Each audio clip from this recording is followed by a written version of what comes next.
Hi guys, I'm Snow. Welcome to the very first episode of the Gate Chronicles. Ooh. This is my love child. Wait, no, brainchild, not love child. I am so sorry. That's not what I meant to say, but a hot and steamy night in middle school. It all started in middle school when I had a dream. Anywho, so... All right, so let's start by introducing ourselves there, folks. All right, well, I'm Quentin. I am also part of Missing Role Player Found. I normally GM the Sword Art Online campaign, but for the sake of TGC, I'm just a measly player, so. All right, well, I'm Andrew. I have not done recording with them before. I am, however, the older brother and eternal tormentor of RL, one of the other casters on the SIO podcast. I guess it's my turn then. My name's Zach. You can call me Blarg if you want. I'm a friend of everyone here, and I'm joining in for today's game. All right. On March 31st of 2020, you each received a letter from a research facility in Roanoke, Virginia. The letter designated that you were specifically chosen to be part of a sleep study. Utilizing patented NASA technology, you would be put to sleep in something called a promise pod, spelled PRMIS, for a period of 10 days. At the end of that time frame, you would be compensated with $10,000. Although the promise of that sounds way too good to be true, for your various reasons, you decided to take your chances. And now, you're on a bus to Roanoke, Virginia.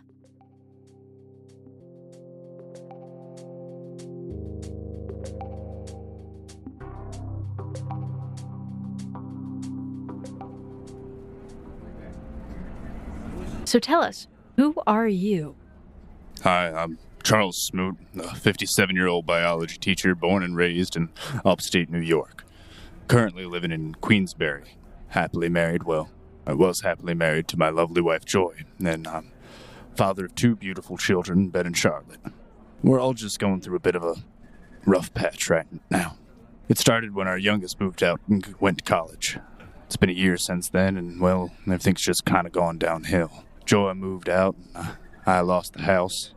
I've been picking up extra classes on the side to help support my children with their college tuition, but I don't know. We all just used to be so close-knit.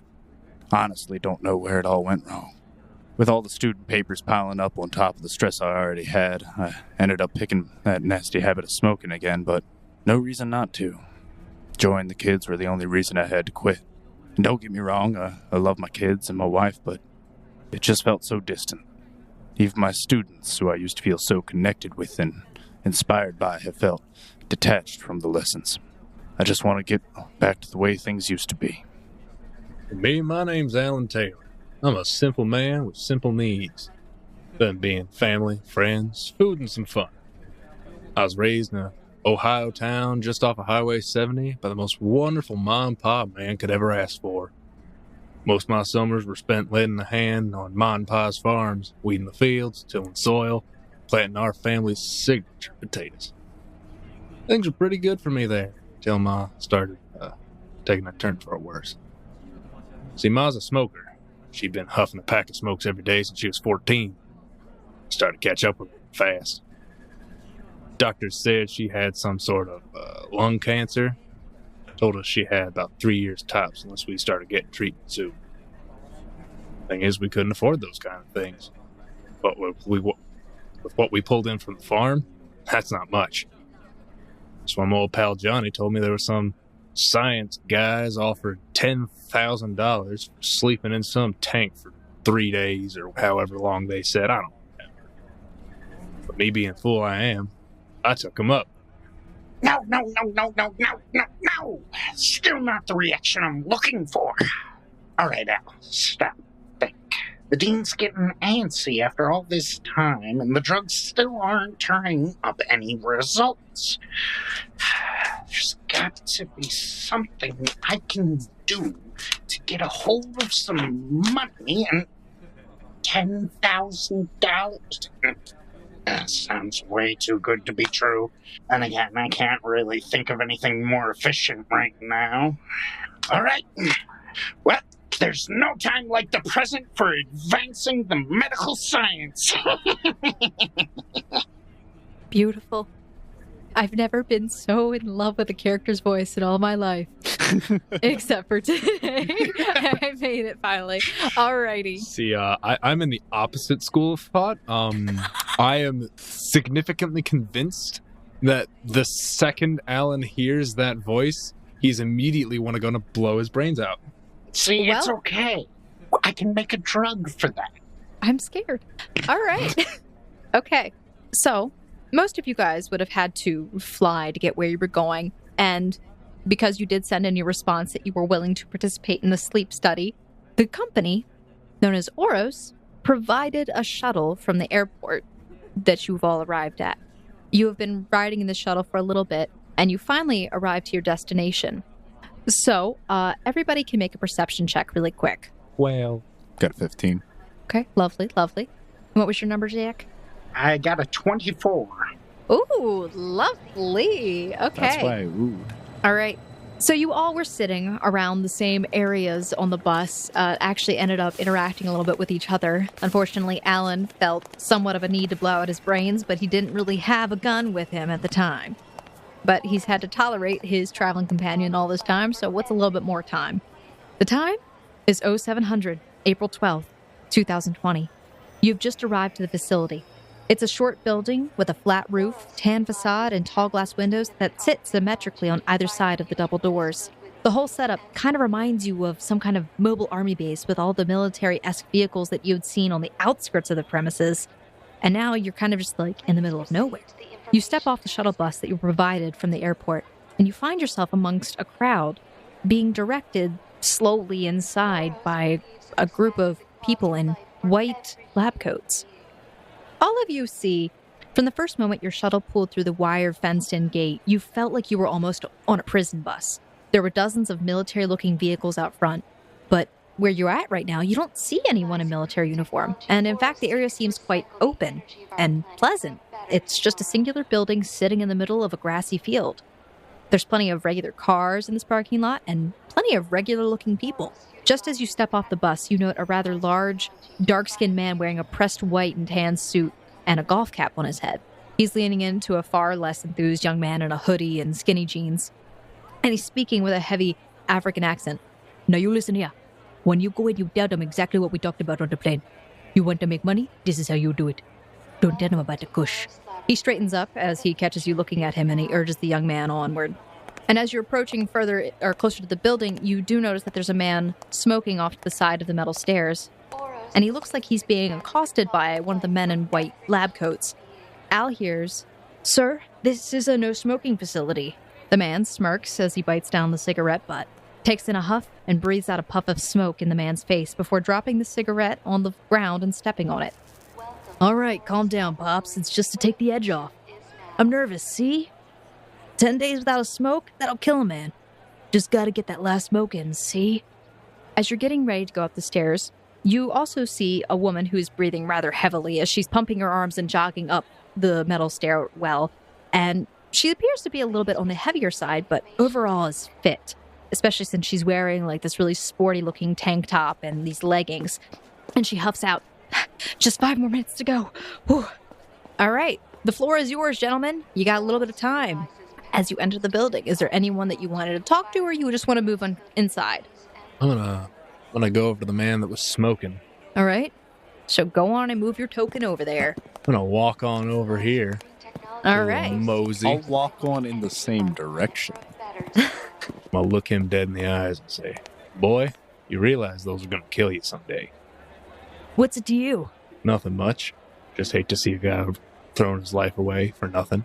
He pulls out another cigarette, puts it in his mouth, holds the butt of it with his teeth as he pulls out a lighter and flicks open the lid. It's a Zippo. And he lights the cigarette, takes in another big huff, and blows the puff of smoke in your direction. I just like seeing Al kind of moving around on screen, by the way. Pacing in circles. I love it. I am going to immediately and without hesitation blow the smoke straight back in his face. Fortitude save, please. So you take in a deep breath of that smoke, not really meaning to, and you accidentally breathe it in so that it makes you start coughing, and it just kind of reminds you about all those times that Ma smoked at home and how much you did not like that at all. He laughs. I shall disgruntledly move back towards the stairs. Meanwhile, what the heck is Al doing? He's getting a good look around the area. Okay. So Al is taking a really good look around the area. He sees lots of buses. Probably about 7 of them have passed by in total, dropping off like 50 more people. You probably would estimate there's probably over 300 people here. Now, why on earth would they need this many people? Oh, well. Might as well head inside and get started with all this. Okay. Does I'm Charles assuming do anything? inside is up the stairs. Inside is up the stairs. Is Charles heading upstairs? So yeah, Charles would kind of just slowly make his way up the staircase, hand on the safety rail, and kind of take a look to his left at the more fit, well-built woman, and then take a look to his right, looking at the man who's currently taking a smoke, kind of reminiscing on how he's been at both sides of the spectrum, thinking about his life as he goes up and enters the building. All right. I don't mean to worry anyone, but I don't think the doors appear to be working. So after a moment of struggling with the doors, Al doesn't read the push sign. He's been pulling on the door this entire time. So Alan comes up and he opens the door up for him. As you enter the now very crowded building, you see a row of tables with letters on them, A through D and E through H, and a myriad of just other people who are surrounding the area. Some are lined up and others are meandering in the back to some unknown destination. But is that bacon that you smell? All right. So you see all these tables with letters on them, and you see that there are several of these other people in white lab coats sitting behind the tables, and they are essentially signing people in. Where do you go? I moved to the table labeled Q through U because my last name is Taylor. Okay. All right. Charles Schmoot would also make his way over there, seeing as his last name starts with S. Okay. And Al kind of just like moves these on there. I'll move right over. Oh man, that worked out like perfect. We're all You guys in, like, are all the in same the section. same area. Okay, nice. Okay, so Alan walks up behind a young woman who is wearing kind of like these slack clothes. She has a skateboard that she's got tucked underneath her right arm and a backpack. She's got these beautiful braids through her entire hair. She's a dark-skinned woman. She's actually relatively tall. But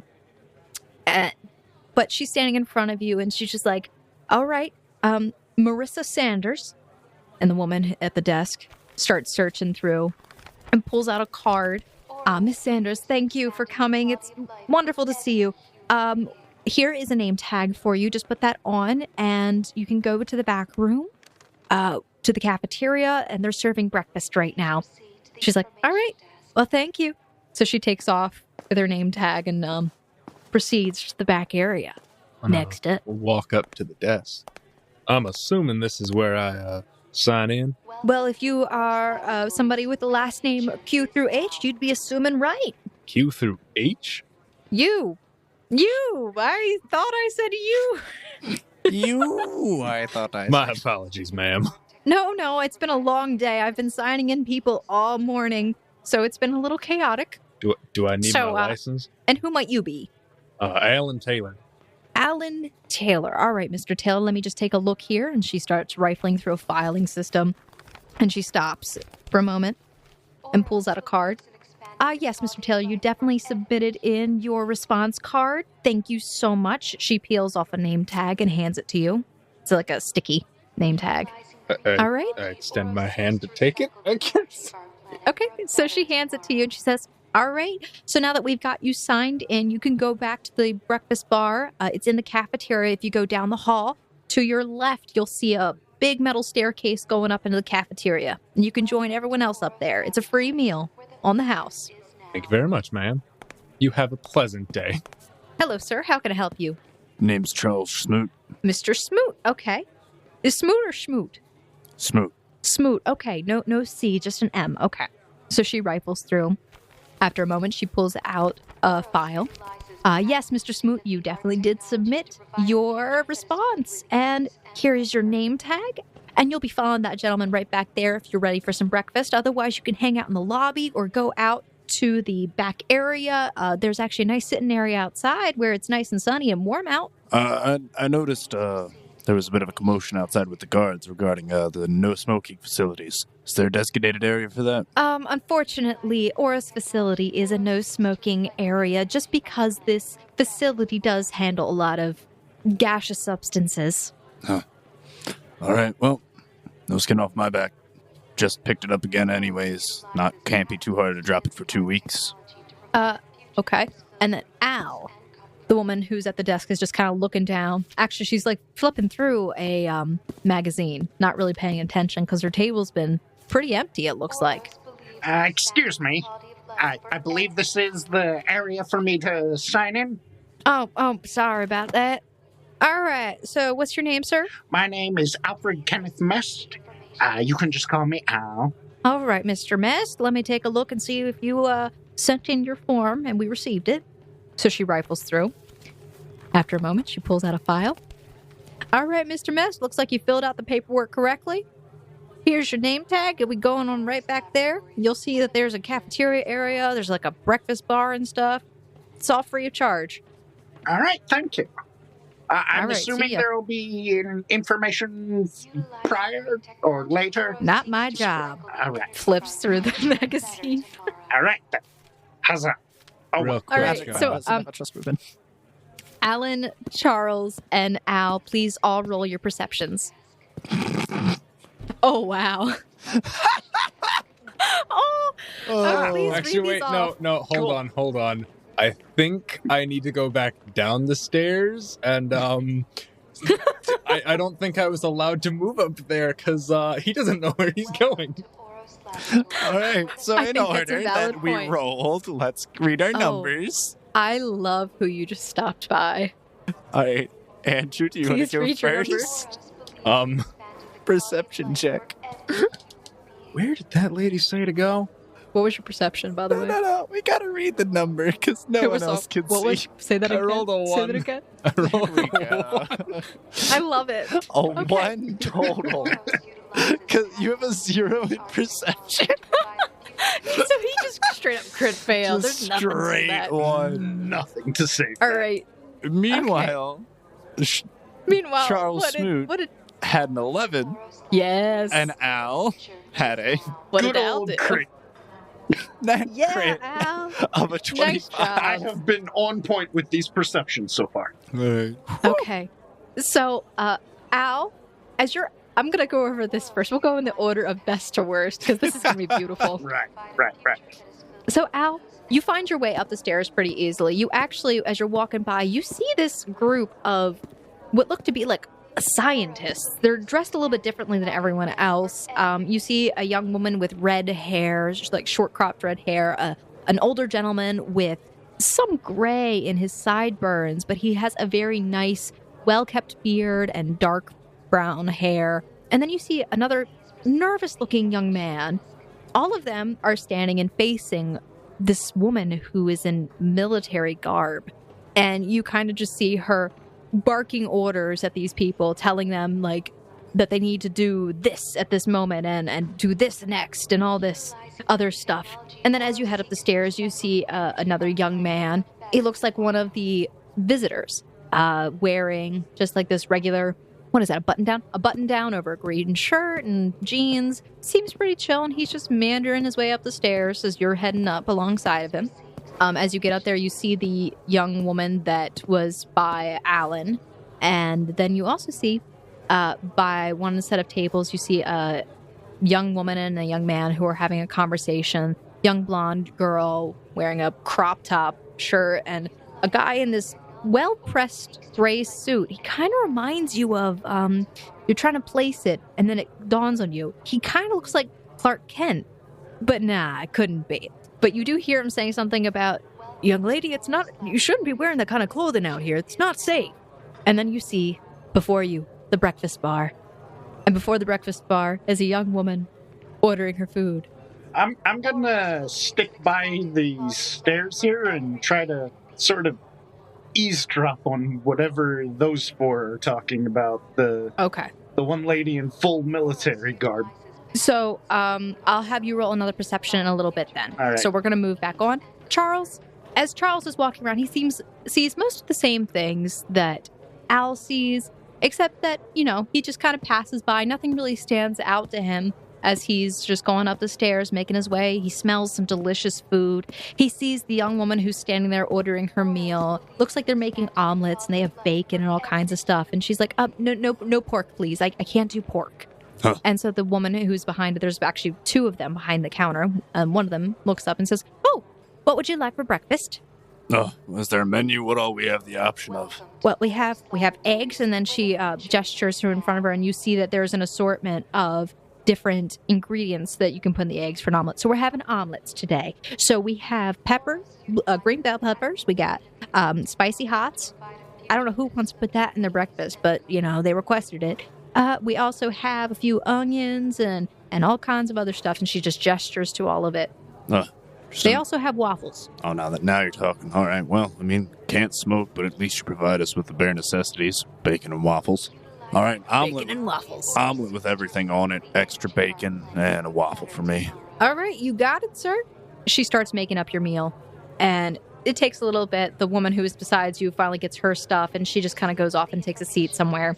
And by the end of it, you get your meal. It smells great. They actually loaded it with extra bacon for you because you look like a big guy, and you're handed your plate. All right. Well, I'm going to sit down at this table right over here, kind of in the middle of everything, just kind of taking it all in. Oh, one other thing for Al. Mm-hmm.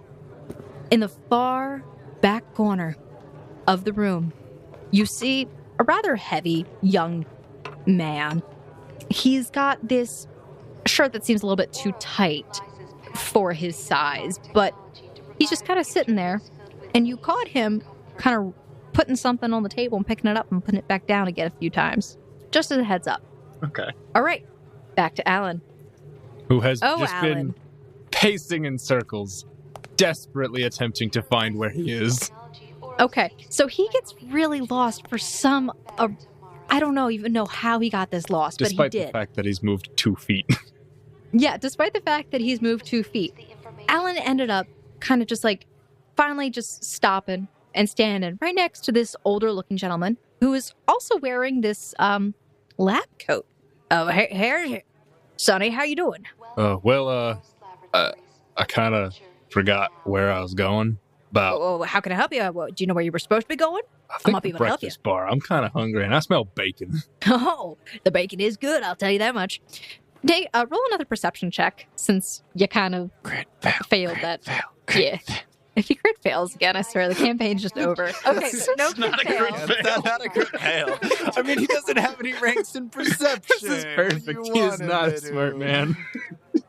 Alan is currently just staring off towards the smell of bacon, and his nose is starting to pick it up a little bit more and direct him. So he's not really paying too much attention to the man who's a little bit shorter than he is and appears a little bit stocky in his build. He's got a short gray beard, and looks a little, I guess you would define as quirky. He says, "Well, I'll tell you where the bacon is. It's right up there. Anyway, my name is Dr. Gabe Proctor. Dr. Proctor, if you will." I heard Sir, Dr. Gay. Did I hear you Dr. Gabe. properly? Dr. Gabe Proctor, Dr. Proctor. Did you say your name was Gay Proctor? No, sir, I said Gabe with a B, not a Gabe. I'm running a little No. slow this morning. But you can just call me Dr. Proctor. Works for me, Mr. Proctor. Anyway, what are you doing here today? Sleeping. You gotta... You're sleeping. I think you're standing up. Well, I will be sleeping. And Signed awake. up for that, they call it a sleep study? Is that what it is? Yes, and he takes out his clipboard that he has tucked under his arm, and he kind of says, yes, the sleep study. Yes, so we're doing a sleep study here today. Wonderful. Have you had your vitals taken yet? No. Oh, well, why don't you come on back? I can help you out with that, and we'll get you all situated. But and my we'll get you bacon. started on that.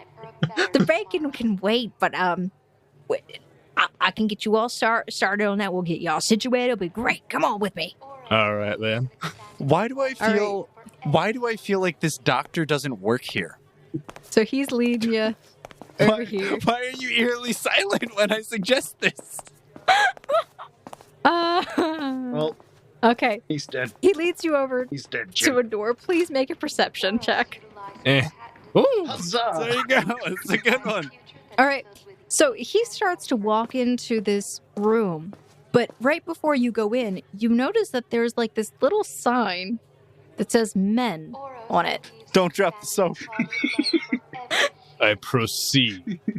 I cannot proceed. There we go. See, Zach, All right. you thought it was your character that's going to be rotating. Alan, Clearly, it's Andrew's. We'll be back with you in a minute. He's All going right, to check so his Al. vitals, all right? Yes. Make a perception check. All right. Buttons. Oh, nice roll. Okay. So Al is kind of sitting on the stairs. Not suspiciously, but pretty suspiciously, just like standing on the stairs. So, I'm looking outside at this area, this planted area. We're I see, looking I see. outside. But listening inside. please roll a stealth. You got it. I swear. Natural it's a one. Hey, we called it! Damn No. God! I just fall off the stairs. Oh my Boom. So Al is like trying to be kind of stealthy about looking out, but instead he's like careening his neck, or craning. Is it craning or craning? Craning his Either neck and kind of like leaning over the edge of the stair and kind of like leaning over trying to see and get a better, just like hear things better. But the only thing he gets to hear, because like he's got a great perception, so the only thing he hears is, I don't care what you have to say. Dr. Rizabom put me in charge of this place until he returns. Until then, please return to your posts. I'm sorry. I heard wizard, Mom. Dr. Rizambom. Okay. So she looks up because she kind of hears like the clinking of your, like the plastic on your jacket is clinking against the railing. And she looks up and she sees you. And in a huff, she turns away and starts like military marching away from your line of vision. Oh, no. While the rest of them are kind of just standing there looking a little dumbfounded. The floor is yours. Right. Guess I'll go get some coffee. All right. So you go. You walk up to the counter. And the woman who is behind the counter says, oh, how can I help you? You have coffee. Of course, we got coffee. What kind of coffee? You want it black? You want it like, you want creamer with it? You want decaf? Caffeinated? Straight from the cow's udder? How would we have coffee straight from a cow's udder? Coffee? Coffee. You know what? Coffee? You know what? I've changed my mind. I'll have a waffle with onions. What? That was really unexpected. Okay. She looks at you and just gives you this look of, are you okay, sir? Well, I'm definitely not going to be drinking any coffee. Coffee. Let me get this straight. I heard you want a waffle. A waffle with fried onions on top. All right, so I didn't mishear that. Oh, all right. If that's what you want, sir. Yes, please. Do you want syrup with that? No. How about some coffee? Don't make me regret this anymore. So she regretfully makes your waffle and onions and passes it off to the woman beside her, who passes it off to you because she can't stand it.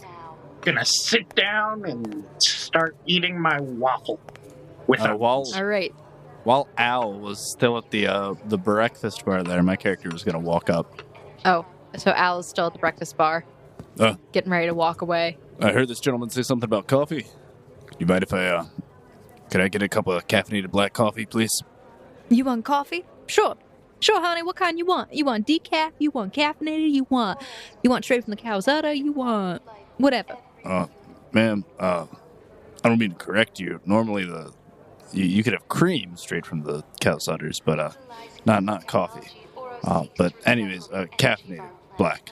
See, Mary, nobody gets your joke. I thought it was funny. All right. It's a bad So you want- joke. What's the joke in the first place? What? Anyways. She was saying cow fee instead of coffee. She was saying cow fee. And never mind. It doesn't matter. My All right. character So you want a turns little bit over of to coffee? Al. You're right. It is a bad joke. Someone with some sense here. Thank you. All right. So she gets you your coffee. And in that meantime, do you go back to your seat, or what do you do? Yeah, I'd go back to my seat. But as I'm sitting down and eating, I would make note of the gentleman in the suit. Oh, well, interesting. Because as you were getting ready to sit back down, the young blonde woman who he was talking with and rather loudly discussing her choice of clothing, she storms off down the stairs, and he comes over and he says, "Well, can you believe that young woman dressed like that? It's crazy." I can't believe a man dresses in a full suit to sleep for 2 weeks. Oh, well, I mean, I did come straight from work, besides the point, well, anyway, it's a pleasure to meet you. My name is Chris Goodson. Well, weren't you just someone's good son now, weren't you?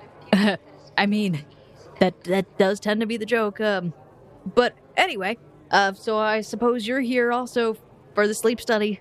Is there any other reason anyone is here? Well, I'm not too sure. I did see a man in a wheelchair earlier coming through here, so I don't know how he'd participate, but hopefully they can help him out.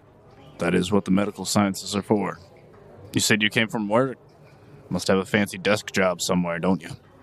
Fancy? Not really. Desk job, yeah. If it's not I'm actually a teller at a bank. They make you dress up in a full suit for that? Well, not really. I just choose to dress like this. Dress for the job you want, not the one you have, I suppose. Exactly. That's what my mama always told me. Anyway, so how was that waffle that you got there? I was thinking about getting one myself. Well, you know, it's all right. The omelet bar is pretty fantastic, though. Great array of options. Really load you up on it when you say extra bacon. Well, I guess I'll have to go and try that out. It was nice to meet you, Mr. Schmoot. Sorry, Mr. Smoot. It's a pleasure to meet you, though. And he reaches out a hand to you. Oh, I shake it. Don't right. forget to ask for the cow fee. The cow fee? What's the cow fee? No, not coffee. Cow fee. Cow fee. There you go. And he pats him on the shoulder. Every single one of the NPCs has a beautiful story written about them. I love, okay, so it has his name, right? But attached to his picture is just like a description, and it just says Boy Scout do-gooder. Can you please read what I wrote, though? Is that you, Clark Kent? Poor Chris Goodson's often the butt of every Superman joke that exists, although being Superman's ass is still pretty good looking, Mo. Unfortunately, Chris is not the kind of person to go around introducing himself as Superman's ass. Cursing doesn't do good for the soul. Chris is the epitome of a kind and hearted soul. I just want you to know I have ones written like this. Boy Scout every single one. This is what you've spent the last week doing? Hi, it's nice to meet you. I'm Superman's ass. All right, I'm going to move on back over to Alan. Let's go to Alan. Let's. All right, Mr. Allen, here we are. You ready? Wouldn't we usually be in a sort of office? Not just the men's room? Cleanest place would be the bathroom at this point. They clean these places thoroughly, scrub it from top to bottom, and also just in case you have to go to the bathroom, hey, it's right there. Right. So, he takes a stethoscope from around his neck and starts to insert the earpieces into his ears. And he says, "Now, if you wouldn't mind, I gotta take a listen to your lungs there." Do you let him? Is he gonna shove his hand up my shirt, or is he gonna put it on the outside of the shirt? He put it on the outside of the shirt. Okay. I'll let him. Okay. Yes. Yeah. Sounds good. Take a deep breath for me. Wonderful. Oh, wonderful. Great sounds. All right, you got good lung sounds, and he marks that down. Let's see. He continues to perform this exam on you. He doesn't really do anything super invasive, but please roll a sense motive on him. Crit fail. There's no way if he doesn't have ranks in perception that he has ranks in sense motive. It was an 8. You believe that he knows what he's doing. And although he's a little quirky, he's just fine as a doctor. All right, so after a little bit, he says, "All right, I'm done with you now. You can head on out and get that breakfast. Do you need me to take you there? Because you seemed a little lost." He remembers how to get there. Even though he didn't know how to get there the first time. But he smells remembers what the lady bacon. said. He knows what the bacon smells like. So Alan makes his way on over. "It was nice to meet you, Mr. I forgot to get his name. Great, Doctor. You're thoroughly convinced he is. Apparently. Yeah. Well, Alan's gonna walk up to the breakfast counter and say, well, good morning there, ma'am. You're at the wrong one. Please go back one more. Thank you. I'm the checkout. Getting wrecked Good morning today, to you, poor ma'am. Alan Taylor. Poor Alan Taylor. He is a country bumpkin. It's just not his day today. He is not particularly intelligent. You have a -1 in your wisdom. Yeah, he does. He's not exactly what you would describe as big brain. Yo, this cafeteria is popping. Why are there so I'm many sorry, people at my table? They I all did want not to sit sign with up you. for this. All right, They well, all do have to. Hang on, I have to move God. everybody. There's like another 20 people in here now. All right, well, I was very careful Did about this. Superman come back and sit down next to me? yeah, he's across from. Yeah, Okay. he's right across from you. All right. Your name's Well, kind of blocking him off. Okay, so Alan, I'll have a double-sized omelet with everything and extra bacon you got it, honey. Whatever you want, I'll give you what you need. and some milk. Okay, I can't give you that. Unless you want it straight from the cow's udder. You have a cow here? No, but you didn't make... I couldn't make the call. She just pauses and just looks a little bit defeated. You got orange juice? I do have orange juice, but it's right down there at the juice bar right at the end of the counter. You don't even need me to get that for you, honey. All right. So she prepares your food, and she passes it to the lady who's down at the end, and who seems to be marking off all the ingredients that are being used, and then she passes you your plate. Told you went to the wrong one. You don't have to be rude about it, ma'am. It's a simple mistake. As you guys are all getting ready to sit down and eat in the cafeteria, the woman in the military garb walks up from the back stair. She walks in a commanding voice. She grabs everyone's attention. As she walks up, Alan's gonna go over and sit next to Superman's ass. Lovely. Ladies and gentlemen, at approximately 0800, we will begin the physical examinations and the health questionnaires. You will remain in this area until you are called, after which you will follow up with one of our doctors. Thank you. And she just leaves after that. Alan already followed up with a doctor. What time is it? I check my watch So- on my wrist. I'm gonna look for a clock around the cafeteria. Oh, he Oh, might good have. job, He Alan. might You have did- found a clock with that. I rolled a 12. You can see that the time is currently 7:45 in the morning. I did not think it was this early. You arrived at 0700. Charles makes a note of Alan's meal, points at it with his fork. I remember back in my day, I could scarf down something like that. Got good taste, though. Loaded up with everything. Well, compared to back home, this is a modest breakfast. I'd eat twice this at home, but didn't want to impose too much on them. Why not? They said free food. Gotta take what you can get. Well, I like to think that my ma raised an honest man. I don't like to steal from others, and kind of feels like stealing. It's stealing when someone offers you assistance or help. Okay, look, man, I am not good with crowds. I feel awkward as hell right now. That's why he did so well in the back room with Dr. Proctor.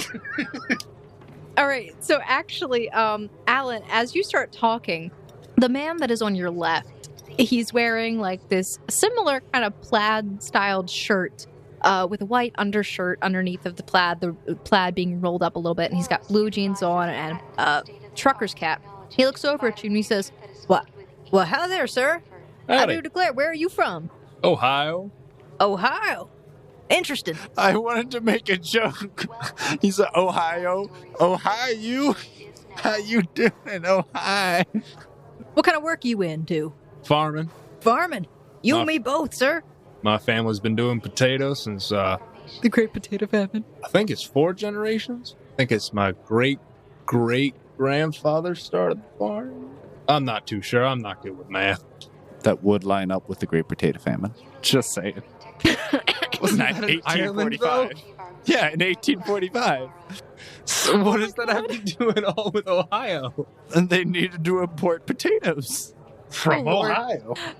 So the man next to you says, well, it's a pleasure to meet you there, sir. My name is John Johnson from Johnson & Johnson Feed and Tractor Supply. I'm actually born and bred here from Virginia, in Spotsylvania.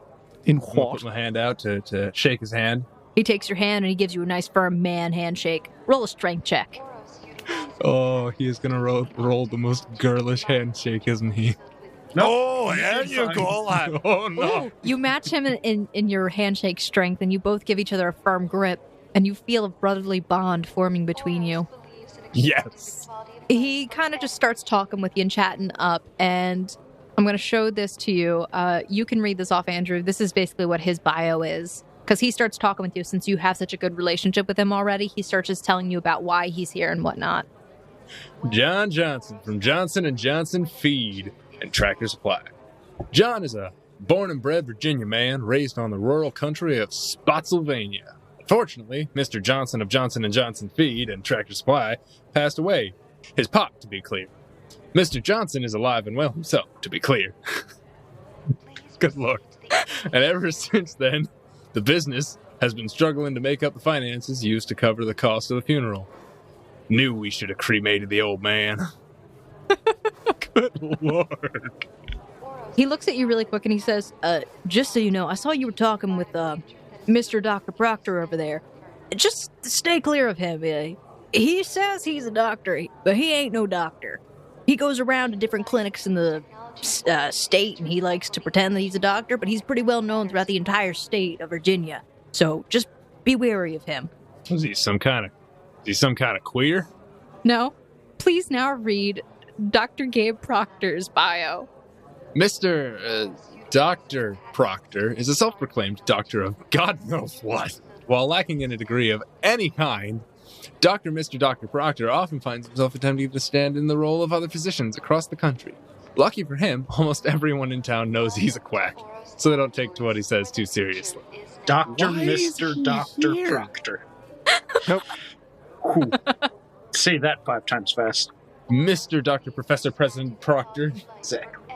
Well, since I already met Superman over here and I had the bus ride with Alan Taylor, and it seems like we're all doing introductions, anyone else want to share with the class their name? The young man next to you says, he's wearing like this nice button-down white shirt, gray slacks, and he's got dark, like almost black hair. And the woman next to him is wearing a similarly colored outfit with dark, almost black hair. And he looks a little bit more well put together, but a little nervous.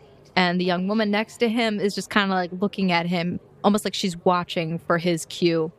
And he says, well, hi, I'm Kevin. I'm just kind of here today to participate in the study. I'm pretty sure that's why we're all here today. Yeah, so y'all are from out of state, I see. Well, except for Johnson & Johnson. Anyway, this is my sister, Kelsey. We are kind of locals in the area, and we kind of heard about this, so we're just going to be participating today. Go on, Kelsey. Hi, I'm Kelsey. It's nice to meet everybody. Yeah. Yeah! They both just kind of sit there awkwardly. I kind of want to roll sense motive into that. I'm Kelsey, yeah, sense motive. You also, by the way, Mr. Zero ranks in sense motive, you do realize you have to nat crit to get a hunch against something? Is that how bad things are? Yes. So sense motive DCs, to get a generic hunch about something, the sense motive DC is a 20 flat. To discern a secret message or a lie is based off of the character's bluff. So yeah, you kind of have to net crit. I mean, It's you possible. can kind of... Hold on. For Charles, why don't you roll a sense motive on that then as well? Sure. 5. Okay. Charles believes there's nothing really wrong with that conversation that just happened. Just two kids who seem pretty shy. While one looks like he's probably in his early 20s, he's just kind of here, and the other one, pretty young, but kind of just here. Not really much to him. Alan, you feel a little Uneasy odd about them. Yeah, you feel a little funny about them. overall, but you're not sure why, and you can't place it. It's not like you feel like they're not really telling a lie or they're not saying anything. You just get this funny feeling. Yeah, something's wrong. Something's weird. Alan, John continues to talk with you pretty much about all farm and stuff, and your brotherly bond continues to grow. I love that combine we got 2 years ago. Now, Al, what are you up to, Al? I see you've been eating your waffles and onions. Jesus. Waffles.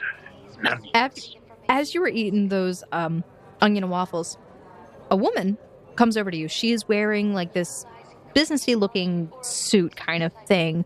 And she walks over and she sits down like very upright and prompt in front of you. And she has like a little notebook placed under her palm. You don't really look up from your food though as you're eating, I'm assuming. Nope, you continue to Gotta eat. enjoy these waffles. Or waffle. So she continues to sit there. And as a little bit more time passes, an older gentleman, African-American gentleman, comes up. He is wearing... Actually, roll a perception for me. See if you even notice, because now at this point, you're just kind of focused on the food in front of you. All right. I mean, I'm probably noticing. 24. Okay, so you actually are able to catch out of the corner of your eye, and it actually catches your attention, so you kind of look up more readily at this point, and you see this African-American gentleman who sits down at your table. He's sitting there. He has what looks like to be like an old, scuffed up, worn leather notebook, and he's wearing very, like, degenerated clothing. Like, it's all torn up and just looks very dirty. But he looks very bright. And he's just sitting down, and he's eating a little bit of, like, eggs and whatnot. But the woman in front of you says, "Hello? Excuse me? Hello?" Is she speaking to me or the older man? She's speaking to you. Yes, can I help you? Hi, I'm Sophie. It's nice to meet you. I'm from the Roanoke Times. I'm just here interviewing some people, seeing how they feel about today, and just trying to see what your reasons are for being here. And she pulls out her pen and clicks it. Well, it's definitely not the waffles, I can tell you that much. They're not that good. Definitely not the waffles. So why not the waffles? Tell me more. Well, they have onions on them. No, the onions He asked for those. They're too dry, too starchy, not enough moisture. exactly. These waffles weren't well done. Well, personally, I'm here looking for a bit of an extra funds for some research I'm conducting. Oh, research. Wonderful. What kind of research? Is there any program that you're involved in? Who do you work for? Is there a company specifically? And she gets like really wide-eyed as she asks this of you. Well, I'm a pharmaceutical scientist. I work on drug development, basically trying to develop new medicines and whatnot to help the general people. Interesting. Very interesting. That sounds kind of similar to what Oros has been doing. Do you know anything about this company, Oros? Well, they've apparently promised $10,000 for some sleep study. Yes, that's always wonderful and whatnot. And as she continues to go on, the man from outside who is smoking kind of walks over and he says, "Hey, baby, how's it going? You know, you can interview me at any time if you want. I'll answer whatever question you got there, see?" And she just pauses. "Well, I'm not interested in what you have to say. However, Mr. And she gestures to you. The name's Alfred Kenneth Mest. Al K. Mest, if you will. Perfect, thank you. Thank you so much. Thank you for giving me this time. It's really important to the folks of Roanoke, Virginia, to hear the news about what the sleep study is about. I'm just here today, just trying to get that information. It's wonderful, isn't it?" She kind of just like laughs as she watches you eat the waffles. How many of these people are inside agents? You know What what? do you mean, inside agent? Why not? I want to roll a sense motive on this lady. Where's... Kind of in line with him being a major skeptic. Oh, Is that a natural crit? yes it is. Okay. So you understand that her motives are very honest. She is being very forthright with you. And she actually, as she's conversing with you, you kind of learn more about who she is. So why don't you go ahead and read this off for us? Sophie Zell, reporter for the Roanoke Times. The company has been struggling financially for years due to surge of digital newspapers. Unfortunately, the Roanoke Times never got with the time. and has been lacking the funds to pay employees. Luckily, Sophie is one heck of a gal, and as her love for being a reporter trumps her love for money, she stuck around. Of course, she still has to pay the bills, which is why she's here. Ah, wonderful. The time passes by pretty quickly, and after those, 15 minutes that were left? Yeah, Was something 15? about 15, because it was probably about Okay. 7:45 when we checked the clock. Okay. So all of you make perception checks, please. Hey, he actually noticed something. So 17. Crit fail. But Charles didn't. Well, 7 technically, but we all know it's a crit fail. Charles is just kind of busy just looking around the entire area, still trying to figure out where the clock is, I guess. I don't know. What would he be doing at this point that he would... He'd kind of just be like taking in his surroundings, probably getting a little bit overwhelmed and kind of just like internalizing his own thoughts and thinking to himself. Probably just like lost in memories. Did those two just scoot away from him? So Alan actually notices that both Kevin and Kelsey kind of scooted over by one seat away from Charles. And they kind of seem to be off in their own little world right now discussing. But you do hear the clinking of heels against the metal grating of the stairs, followed by the footsteps of several other heavier footsteps up the stairs. And you turn and you look at the main entrance to the cafeteria, and you see the 3 individuals that were down at the bottom who were discussing with the woman who was in the military uniform. Al, you hear the same thing, and you turn around and you see these 3 individuals. The one with the red hair, the man who has the dark hair and the slightly grayed sideburns, and the younger man who looks a little bit nervous. They step forward, and actually the woman steps forward and she says, all right, everyone, we're going to be getting started. Thank you so much for joining us today here at Oros Facilities. So today, everyone knows that we are going to be starting to perform a sleep study.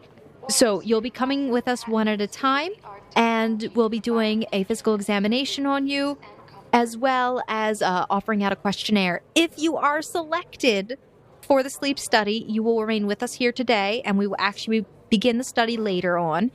Otherwise, for those of you who have traveled a long way and that we'll be sending home, we will pay for your tickets back home. So just give us a few moments and we'll start calling you back one by one. Immediately following her finishing her words, Alan is going to begin stuffing the remaining half of his double-sized omelet in his mouth and down his throat, swallowing while shoveling food in. John pats you on the back. That's right, buddy. You go on and take that all down. Yeah, come on. He starts like clanking his plastic cup against the table, like cheering you on, which in turn, everyone kind of turns and looks at you guys. God, what are those idiots doing now? I'm gonna down the rest of it with the remainder of the orange juice. Meanwhile, as you start like just downing it all, Chris, who's next to you, kind of says, "Hold on there, sir. Please don't take that so fast. You could choke on that, and that would be a problem. That would put all of us in a state of emergency if you start choking." And he's like trying to get you to slow down while John is like, "Go for it. Take another sip. Yeah." He even puts the rest of his food on your plate. Should just I to see what roll happens. fortitude to see if he chokes? Please do. He Ooh. Nah, he good. That's a 20. All right, so Alfred, you are brought back to one of the back rooms with the young woman with the red hair. And she says, "All right, Mr. Alfred Kenneth Mest, well, welcome to Oros Facilities and Laboratories. Please just take a seat on one of the beds over there. Please just pick one of the beds." I can't see. By the way, it's great because we can hear this, but we can't see what's going on because our characters don't have vision. Yeah, you guys can hear this at the door, but you can't see it, so it's perfect. So she has the assistant basically start taking your vital signs and doing a quick scan over you. She says, "So, Mr. Alfred, let me just introduce myself. My name is Dr. Abbott, Dr. Laura Abbott. So please just tell me what brings you here to Oros for this sleep study." A lot of people interested in that today, apparently. Well, I'm in need of a bit of additional funds for some pharmaceutical research. I see. Very interesting. So you're looking for additional funds. Do you have any interest at all in the results of the sleep study? Well, I mean, I would be interested into what the primary goal of the study is. What are we looking for, per se? Okay. Roll a diplomacy check right. for me really quick. About a 13. So, for the sleep study, we are looking to see if we can confirm the results that we had from our NASA testing facilities. For example, we did see that there was improved attention spans in people who had used the pods for a short period of time, as well as things such as increased libido, if that's something that you're interested in. We've actually seen improved moods, so people who've had depressive episodes have actually found themselves to be in better moods overall and in healthier mental states. So we're just looking to confirm those results and statistics, and also to see if this is something that the public would be interested in having access to in the future, although the future is now. The future is more along the lines of tomorrow. What we're doing now is working towards the future. Yes. Anyway, so she looks at the chart that the assistant walks over to her, and she looks it over, and she's looking at it, and she says, well, it looks like everything's in order. You appear to be very healthy. Please just fill out this health questionnaire. And she hands you a piece of paper that basically asks you questions like, do you smoke? Do you have a history of like lung disease, heart issues, etc.? Does your character have any strange issues that she needs to be aware of, for example? Nope. Good answer. Good Okay. answer. Beautiful. Okay, so you hand that back over, and she says, all right, perfect. This is our informed consent. Just take a look at this. And when you're ready, please feel free to sign this paperwork. I just realized, by the way... Let me give you this paperwork. This physical might be a good way to shoehorn this in. I don't think we ever gave our characters physical descriptions. You didn't. So, Al, please describe yourself. I'm average 35-year-old male. I'm not particularly tall, but I'm not short either. I'm a bit on the spindly side. Not physically very strong. But I do have a pretty decent sharp eye, so I can, I'm decent at spotting things and whatnot. Beautiful. All right, so she hands you over that informed consent form, and she allows you to look it over. All right, next up in our list order would be Mr. Smoot, right? Yep. So you are called back, and you follow back the man with the dark hair with the slightly grayed sideburns. And he says, come along with me, Mr. Charles. It's a pleasure to meet you, sir. My name is Dr. Slayton. So tell me a little bit about what... Well, it's a sleep study, isn't it? I could use to get some. Been having a hard time sleeping recently with everything that's going down, and... I mean, hey, $10,000 isn't going to hurt anyone, is it? No, sir, it will not. Do you have any questions before we proceed with the physical examination? Any questions before that? No, not really. I guess we're all good to go. All right. Please take a seat on one of the beds. We would just go and sit on the nearest one, I suppose. Okay.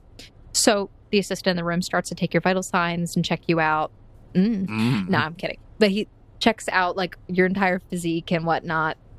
So he finishes up with your examination, and he hands over the paperwork to Dr. Slayton, who takes it, looks it over, says, your lung capacity could be better. Are you a smoker, sir? Used to be. Old habit. Dropped it 30-some-odd years ago. Oh, man. That's a lie. Bluff that. It's fine. What was that bluff? It was a 9. It's a good bluff. Mr. Smoot, please be honest with me. I must warn you, any experimental study comes with risks. If you're not honest with me on your health questionnaire, you do put yourself at a higher risk for side effects. All right. It was an old habit that I dropped a long time ago. I picked it back up a little bit recently, but, I mean, obviously, since the facilities don't allow it, I barely picked it up for about a week. My lungs should be repairing themselves to a degree. I was getting plenty of fresh air, good exercise, but haven't really smoked much in, like I said, 30 years. It's the first time I've picked it back up this past week. Just a little bit of anxiety, stress. Probably also counted towards why I couldn't sleep too well. Understandable. However, sir, Mr.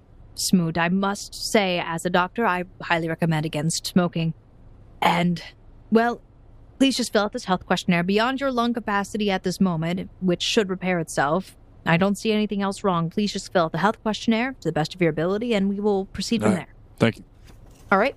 So you fill out the health questionnaire. Does your character have any other known health issues? And also at this time, take the moment and describe your character. So Charles Smoot, 57-year-old man, grayed, slick back hair, is clearly past his prime. But he still has remnants of a very sturdy and large physique. He actually is 6'5", weighing 257 pounds. He still very much cares about his physique and is in shape, but you can see that he is kind of aged and withered and a little bit more tired, not clearly sticking to as intense of a regimen as he used to. Interesting. Wonderful. Thank you. So your character fills out the health questionnaire honestly, correct? Correct. All right. And your character has no other health conditions that they need to know of, so therefore he takes it, he looks at it and he says, all right, now please take a long look at this form. This is your informed consent that you are participating in the sleep study. So he hands over the paperwork to you as well. Do you have any questions before we proceed? Let me look at this. Okay, so your character's going to look at it, and then we're going to move over to Alan. I just see Alan and Al just running up and down the hallway, by the way. That's only because you keep running all over the place like an idiot. An idiot. Yes, as the idiot who couldn't find the snack bar. My God. Okay, so Alan, you are hurtful. You're pulled back into the room by the young-looking scientist who seems a little bit on the nervous side with the brown hair and just kind of a little shaky, but he brings you back. Hello, Mr. Allen. My name is Dr. Dunker. Nice to meet you. Put her there. He puts his hand out. It's nice to meet you too. You squeeze his hand tightly. He barely grabs back, and you can kind of feel like he kind of gives under it, and he looks like a little bit taken back by how hard you gripped his hand, and he's like, excuse me. And he pulls his hand away really quickly. Sorry about that. No worries. And he just starts to recite. Our promise is that the promise will bring you a more restful sleep than what you had while in your mother's womb. Interesting choice of words. Sorry. I'm a bit on the nervous side. Do you please take a seat on the bed, and my assistant there will check out your health. Yeah. What a doctor. I just realized Alan keeps getting the really weird does. doctors. Well, I sit down on the bench. Okay.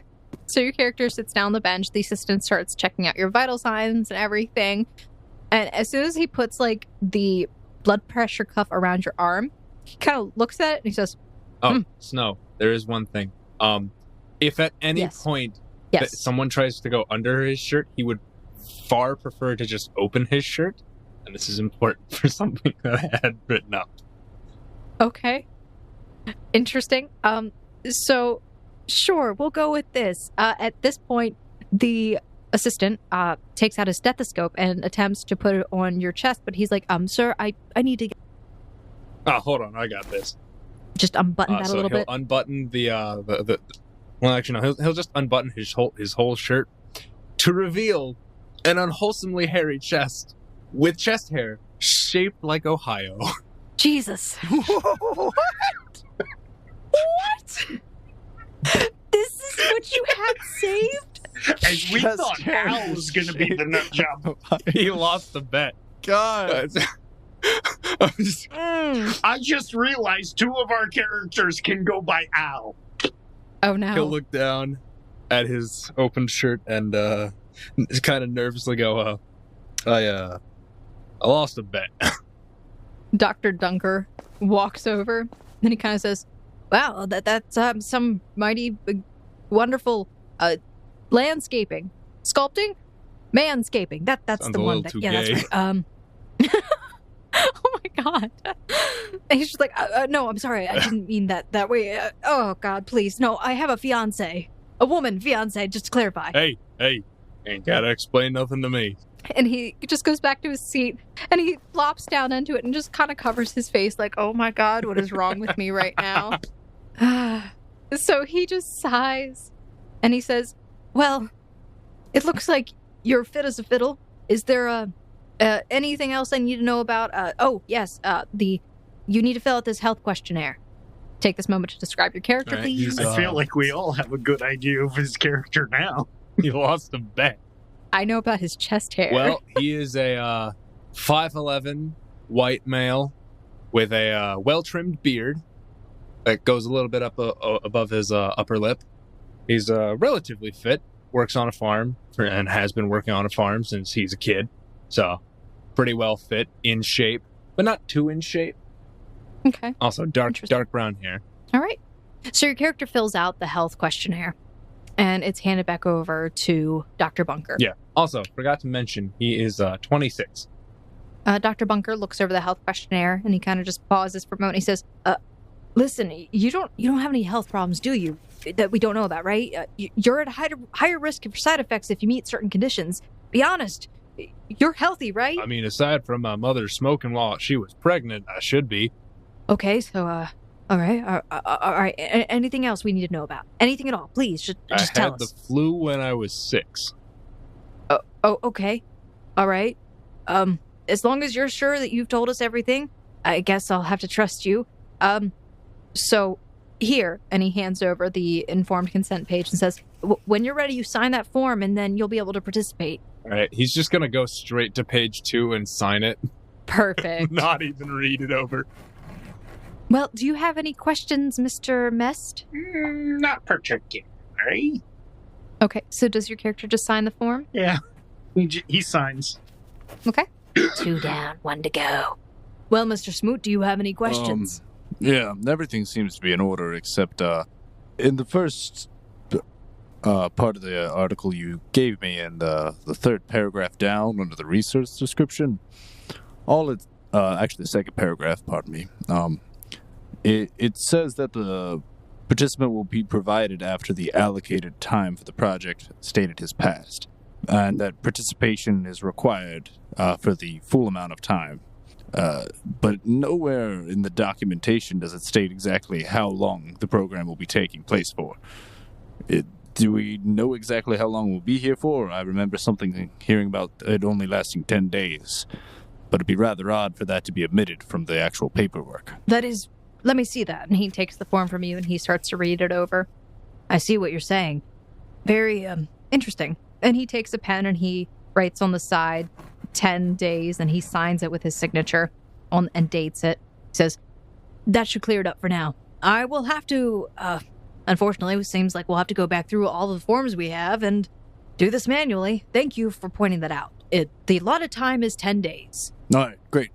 Although, and he just kind of pauses and he says, do you have any other questions or do you feel... No, that about clears it up. So he says, so while you're participating in this study, you may feel a sense of euphoria afterwards. This is perfectly normal. It will fade quickly along with the money.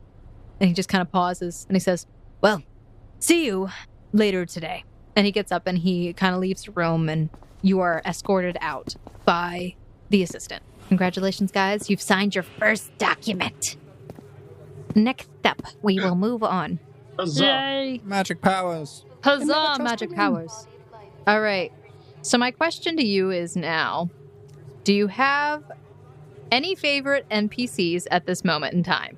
I personally did not much care for Chris Goodson. I want to make that clear. Okay. I see him on the list and I want to make sure. He just seems so bland and milquetoast. Is there anybody that you're curious about that your characters would be interested in learning more about?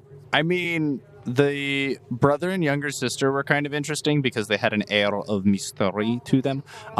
The large gentleman in the back table who was playing with something seemed mildly intriguing too, except I just didn't get a chance to interact with him. And then there was like an entire table of ruffians to my left of like all these hooded smokers with skateboards and guitars and girls with like really short shirts and like tight skirts. And I never got to interact with them, but it just felt like a group of high school kids and I felt like my character needed to mentor toward them. I like how in your mind, a girl wearing a short shirt is a ruffian. She is a ruffian with a short shirt and a tight skirt. Those dang kids. Okay, look at my character. Not even... I was particularly partial to Sophie Zelli. I like the reporter girl. And I also She seemed interesting. Yeah. Yeah, the siblings and Sophie were probably the ones I enjoyed the most. Okay. So you all are brought back to the locker room.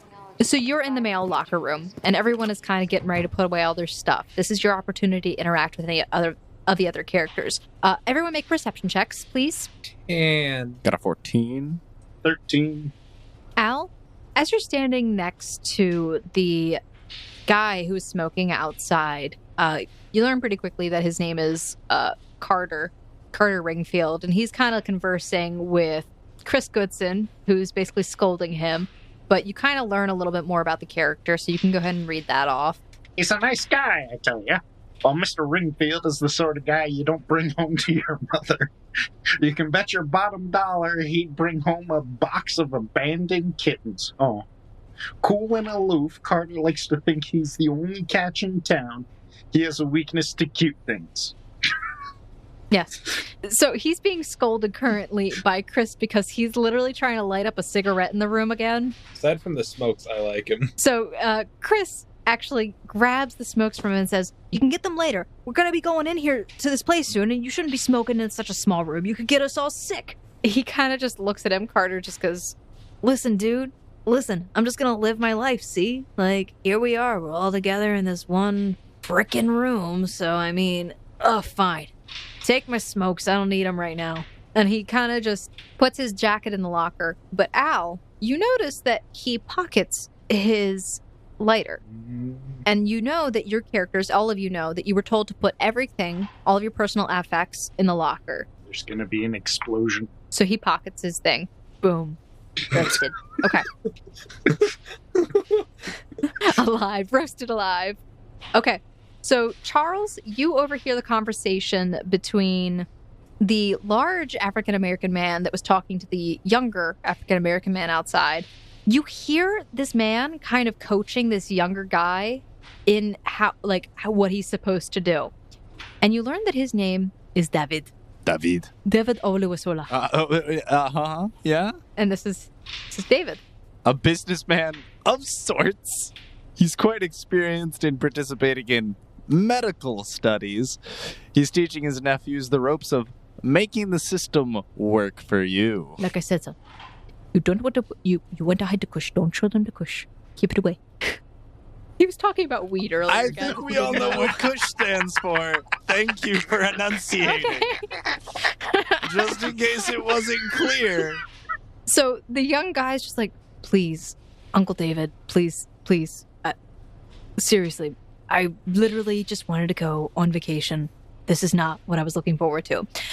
But you learn that his name is Ozzy Ezro. The not so thrilled but brilliant Ozzy. While Ozzy likes his uncle, he wasn't really expecting this while he was on vacation. The money's nice, but being home would be better. He's like the cool, aloof teenager kind of thing. I don't know how he got into this, but apparently his uncle, I think, posed as his parent or something. Probably. So you guys all kind of see the chubby-looking guy.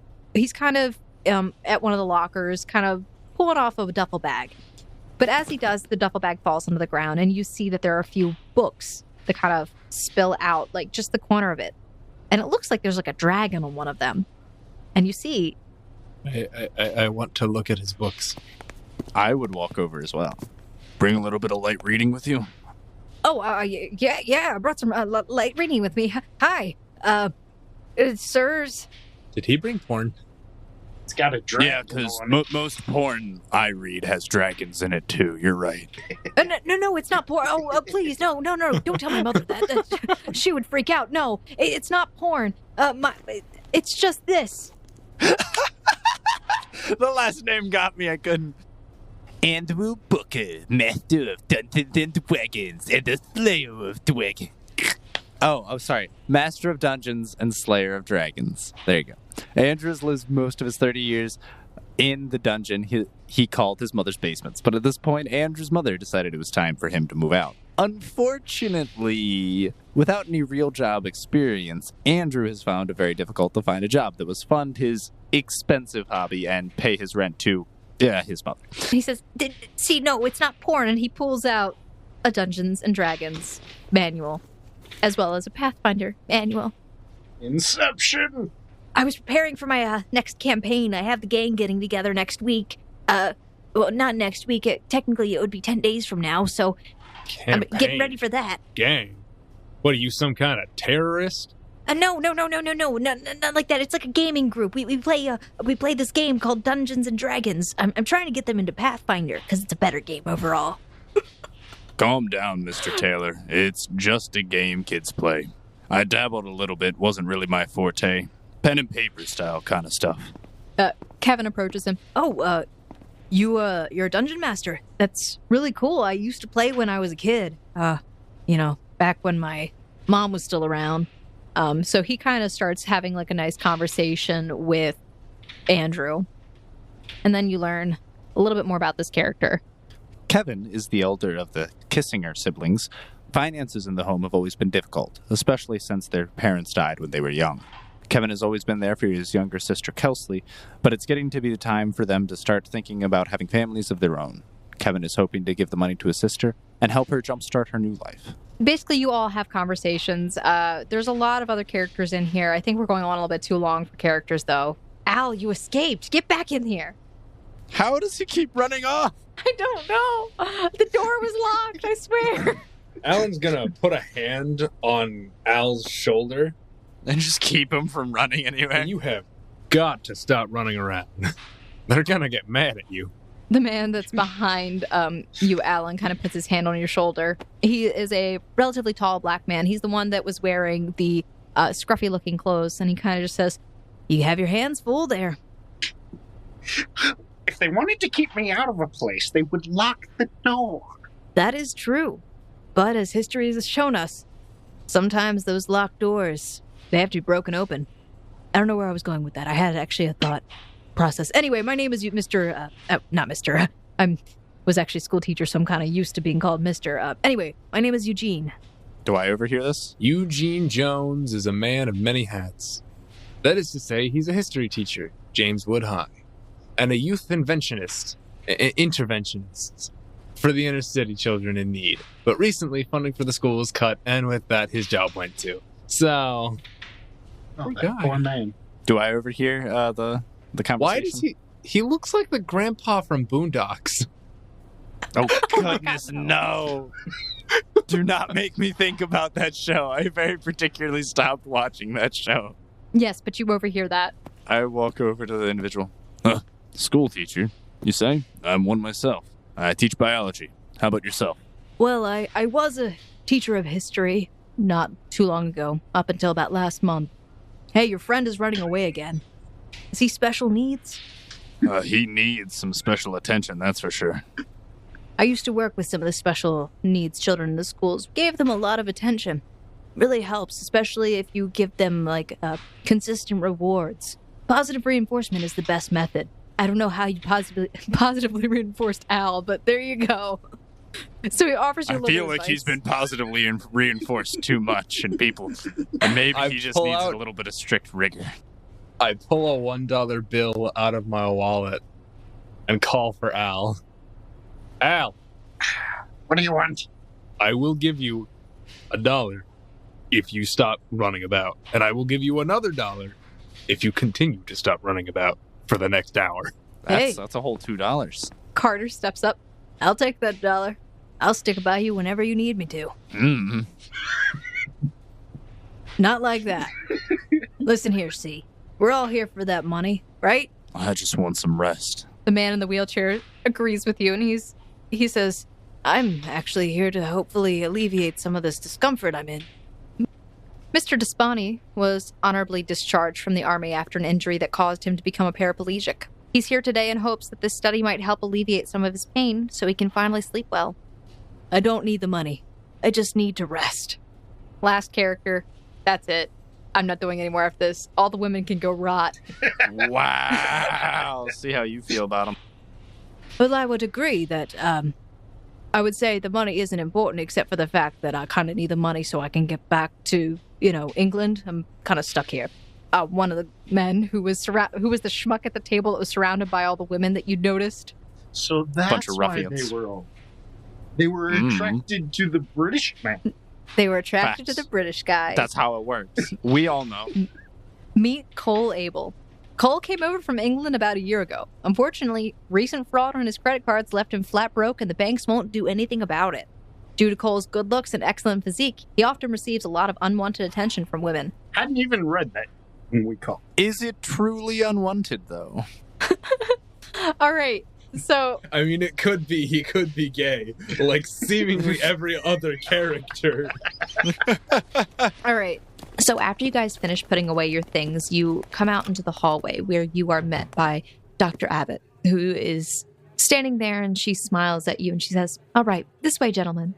You all follow her out of the room to the left, down the hall, just a little ways, until you reach some sliding doors, which part almost immediately as soon as she walks up and puts her name badge against this little box on the wall. Flashes green, the doors part.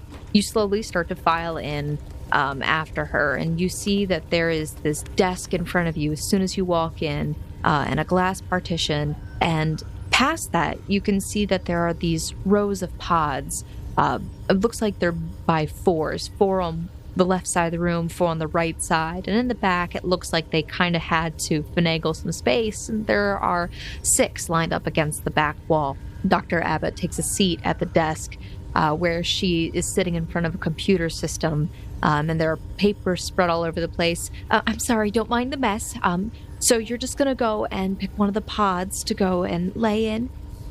As she sits down at the desk, she looks at the computer screen, and you hear her kind of typing on a keyboard, and then after a moment she presses down on a key really hard, and you hear this little beeping sound coming from a monitor on the face of the pod. And the door, while there is a metal frame around it, it appears that there is a glass layer that you can see the inside of the pod. And on this glass face, you see the words Oros, and underneath of it, Promise, Prmis. In front of the room, you see these really strange looking pieces of equipment where there's a older gentleman who appears to be doing maintenance on them. He turns to Dr. Abbott, gives a thumbs up, takes the pen out of his mouth, and he writes down something on a clipboard. He stands up, looks at you all, waves, smiles, and starts to head out of the room. But now's the time to select your pod, gentlemen. I'm just gonna... I'm assuming we get to pick which pod we jump in. You get to pick your pod, yes. I'm gonna take this one. Pick I'm gonna take the one next to Al so I can keep an eye on him. Pick your pod. So, it's time. So, Dr. Abbott steps forward. She says, "All right. Once you all enter the pods, it might feel a little tight in there. Just take in some deep breaths, and after a few moments, you will fall asleep. And we'll come and get you in the next few days, all right? I will be monitoring you, and we'll be trading off. So, we'll see you guys in 10 days, all right?" Just as you're about to enter the pods, Kevin, who's right beside you, Alan, looks up, and he kind of just seems to scan the room, and it dawns on him, and he says, "Wait, where are the girls? Where's my sister?" Dr. Abbott says in response, "Oh, don't worry, the women are doing this in another room. This is just for their safety and comfort. So don't worry, in 10 days' time, you'll see her again. Don't worry." She smiles, and Kevin looks a little nervous, but he seems to accept that response. So you guys are put into the pods. Ooh, space sounds. Hey guys, Snow here. Thank you so much for listening to the first part, and you heard that right, the first part of episode 1. Part 2 is coming out. Don't you worry, we didn't forget about it. We just had to split the first episode into 2 parts. That way it was still about an hour and a half to an hour each. We didn't want to kill you with a really long first episode. So, on to the announcements now. First off, again, thank you so much for giving this episode a chance and taking a listen to the Gate Chronicles. This is the second revival, or actually the second, I guess this would be the first revival of the series. So, yay! So thank you so much for giving it a chance, and hopefully we can get you to stick by us for the rest of the series.